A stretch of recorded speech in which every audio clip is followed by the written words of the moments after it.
Well, it's time for another edition of a Rogers Capital Market Commentary, where we attempt to be the antidote to water cooler wisdom. Well, it's been a nice few months here. In fact, the last 3 months, the S&P market's up over 9.5%. A strong rebound from some mid-year and even some spring volatility. Markets once down over 15% this spring and April. Really a nice rebound. Not only gaining back that 15, but another 13. We're up year to date here as of October 1st, 13+%. Several things driving that. Really broadly rebound. This rebound led by technology, AI, communication services stocks.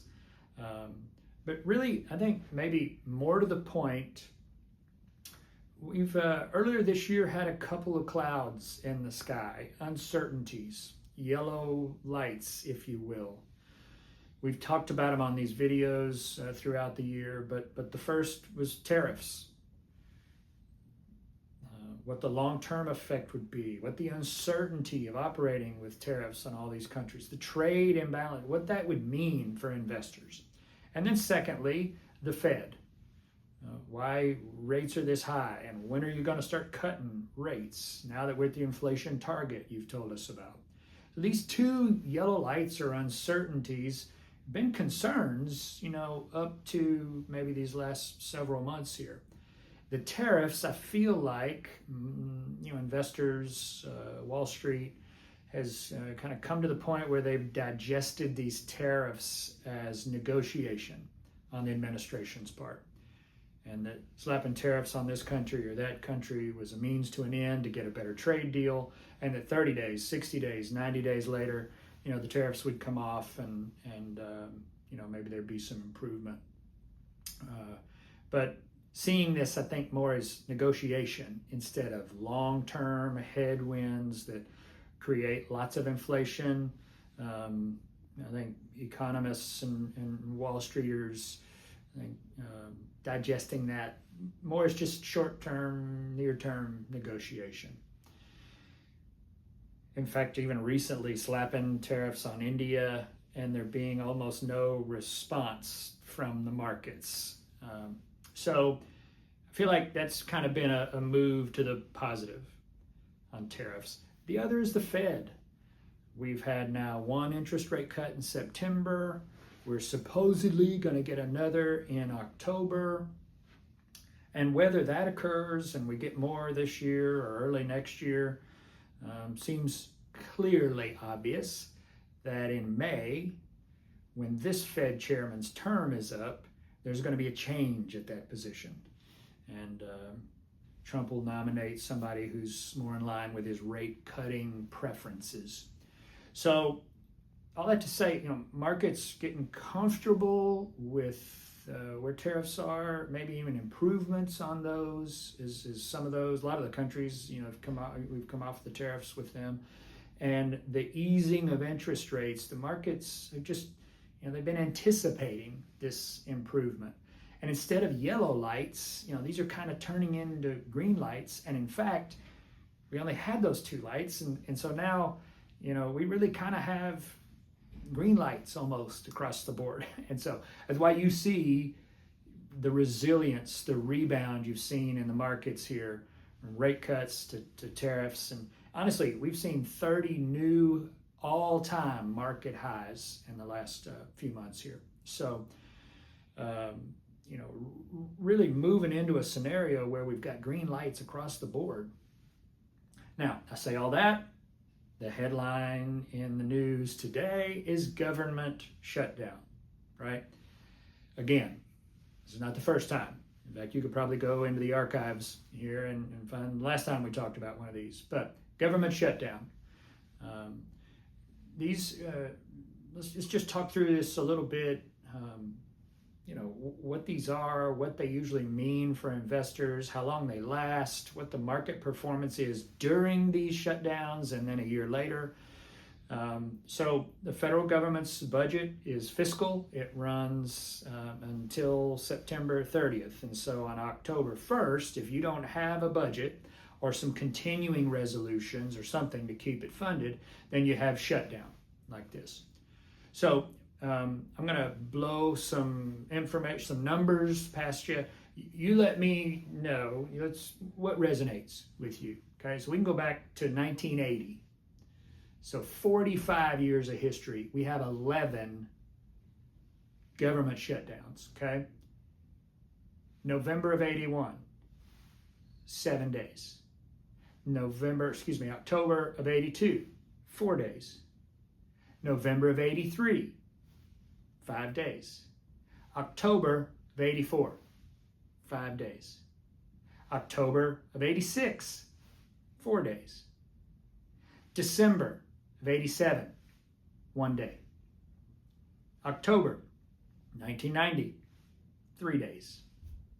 November of 1995, 6 days. December through January of 1996, 21 days. So we're lengthening out a little bit here. 3-week shutdown. October of 2013, 16 days. And then the most recent one, December through January, December 18 through January of 19, 35 days. So what jumps out at you as in that table of information, those numbers there? Yeah, 7 days, 4 days, 6 days, 5 days, 5 days, 4 days, 1 day, for the most part, until the last 3 of these, I guess, or even getting beyond a week. And the longest of them is 35 days. Okay, first takeaway.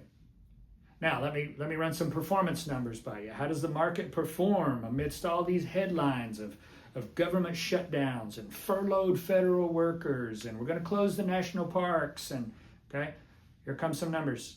81 plus 1.75. 82 plus 1.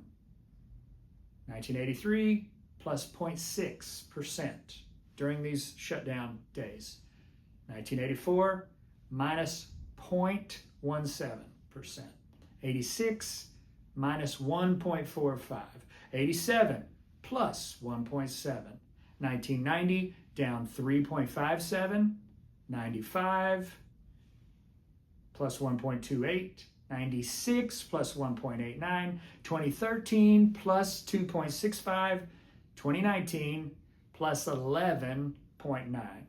What jumps out at you?